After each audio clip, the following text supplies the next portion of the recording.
સુરત શહેરના ભેસ્તાન અને આસપાસના વિસ્તારોમાં તાજેતરમાં વધુ પડતા કેસોમાં ડિગ્રી વિનાના બોગસ ડોક્ટરો વિરુદ્ધ કાર્યવાહી કરવામાં આવી છે.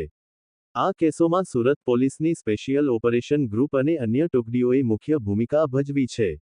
આવા બોગસ વૈદ્યો લોકોના જીવન સાથે છેડા કરીને ગેરકાયદેસર દવાખાના ચલાવતા હતા, જેમાં એલોપેથિક અને હોમિયોપેથિક દવાઓનો દુરુપયોગ થતો હતો. સ્પેશિયલ ઓપરેશન ગ્રુપના અધિકારી ડીસીપી નકુમ માર્ગદર્શન હેઠળ પીઆઈ પંડ્યાની ટીમના માણસો ડિગ્રી વગરના ડોક્ટર બની ક્લિનિક ચલાવતા ઇસમોને શોધી કાઢવા શહેર વિસ્તારમાં પેટ્રોલિંગમાં હતા. તે દરમિયાન બાતમી મળેલ કે ભેસ્તાન વિસ્તારમાં તિરુપતિ નગર, ઉન પાટિયા, ભેસ્તાન ખાતે અંસારી ક્લિનિક નામથી દવાખાનું ચલાવતા ડોક્ટર પાસે મેડિકલ પ્રેક્ટિસ કરવા બાબતેની કોઈ ડિગ્રી નથી. તેમ છતાં તે લોકોની સારવાર કરે છે.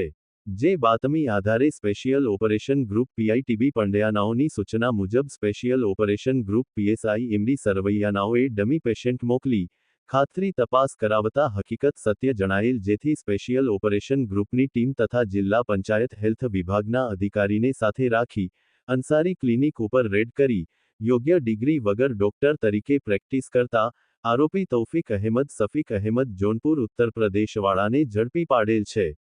જે બાબતે નકલી ડોક્ટરની પૂછપરછ કરતા તે એલોપેથિક દવાની પ્રેક્ટિસની લાયકાત ધરાવતા ના હોવા છતાં એલોપેથિક ડોક્ટર તરીકેની પ્રેક્ટિસ કરી બીમાર દર્દીઓની એલોપેથિક દવાઓ આપી સારવાર કરે છે અને પોતે પોતાની ક્લિનિકમાં એલોપેથિક સારવારને લગતા સાધનો વસાવી બીમાર દર્દીઓની સારવાર કરતા હોવાની હકીકત કરતો હોવાનું જણાવેલ.